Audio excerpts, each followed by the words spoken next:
और चलिए आपको तस्वीरें दिखाते हैं। राष्ट्रपति देश को संबोधित कर रही हैं। अपने सपनों को साकार करने के अवसरों का उपयोग कर सके और भारत को सर्वश्रेष्ठ राष्ट्र बनाने की भावना से कार्य करें, इसी में स्वतंत्रता की सार्थकता है। निष्ठावान विद्यार्थी और शिक्षक, विकास के लिए तत्पर वैज्ञानिक और इंजीनियर, स्वास्थ्य सेवा में कार्यरत डॉक्टर और स्वास्थ्यकर्मी, मेहनती श्रमिक और अन्नदाता किसान अपने प्रयासों से राष्ट्र निर्माण कर रहे हैं। प्रतिभावान खिलाड़ी, शिल्पकार तथा कलाकार, मार्गदर्शक बुद्धिजीवी, निजी और सार्वजनिक क्षेत्र की टीमों के कर्मठ सदस्य, जनहित में सेवारत जनप्रतिनिधि, न्याय व्यवस्था से जुड़े न्यायकर्मी, कार्यनिष्ठ सिविल सेवक, अर्थव्यवस्था में योगदान देने वाले छोटे बड़े सभी निवेशक, निस्वार्थ समाजसेवी और स्वच्छता अभियान के अग्रणी कार्यकर्ता, हमारे सभी सफाई मित्र देश की प्रगति में महत्वपूर्ण भूमिका निभा रहे हैं। अन्य क्षेत्रों में सक्रिय असंख्य देशवासी तथा संविधान में निहित मूल कर्तव्यों का पालन करने वाले सभी नागरिक राष्ट्र निर्माण में महत्वपूर्ण भागीदार है। मैं उन सभी की हृदय से सराहना करती हूँ। तीनों सेनाओं के जवानों, सभी सशस्त्र पुलिस बलों एवं पुलिस कर्मियों की कर्तव्य निष्ठा के लिए मैं उनकी विशेष सराहना करती हूँ। विश्व पटल पर भारत का मान सम्मान बढ़ाने वाले प्रवासी भारतीयों और दूतावासों में कार्यरत देशवासियों की मैं प्रशंसा करती हूँ। प्यारे देशवासियों, स्वाधीनता के शताब्दी वर्ष 2047 तक विकसित भारत के निर्माण के लिए हम आगे बढ़ रहे हैं। अंत्योदय की भावना के साथ हमारा संकल्प है कि विकास का लाभ प्रत्येक व्यक्ति तक पहुंचे।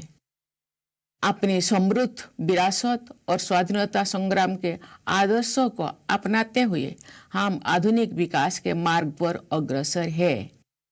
वयं राष्ट्रे जागृयाम, ये वेदवाक्य हमें प्रेरणा देता है कि हम राष्ट्र के लिए सदैव जागरूक रहे। हमारे स्वाधीनता संग्राम में संघर्षरत अलग अलग विचारधाराओं के लोगों का लक्ष्य एक ही था, भारत की स्वतंत्रता। स्वदेशी आंदोलन के दौरान वंदे मातरम जन जन का गीत बन गया। राष्ट्रपिता महात्मा गांधी के नेतृत्व में अनगिनत देशवासी स्वाधीनता संग्राम से जुड़ गए। बाबा साहेब डॉक्टर भीमराव अंबेडकर ने समाज सुधार तथा राष्ट्र निष्ठा के उच्च आदर्श प्रस्तुत किए।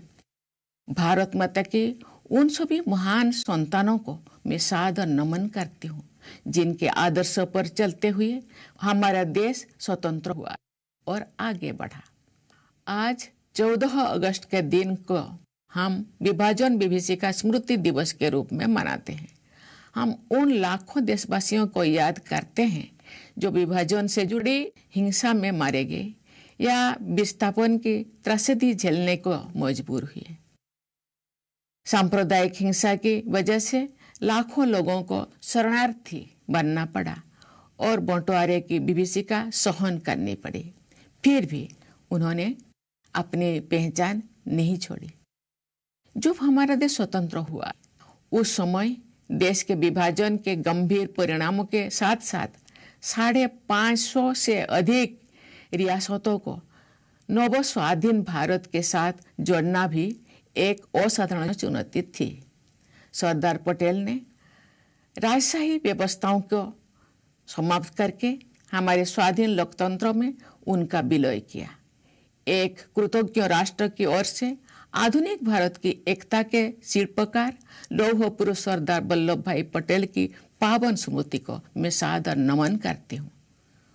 प्यारे देशवासियों, भारत के लोगों द्वारा निर्मित हमारा संविधान नागरिकों की भागीदारी पर आधारित है। लोकतंत्र की जननी भारत भूमि के निवासियों में जनभागीदारी की भावना सदा से विद्यमान रही है। उस भावना को नई ऊर्जा के साथ हमारे देशवासी आगे बढ़ा रहे हैं। राष्ट्रीय अभियानों को जनभागीदारी से आगे बढ़ाया जा रहा है।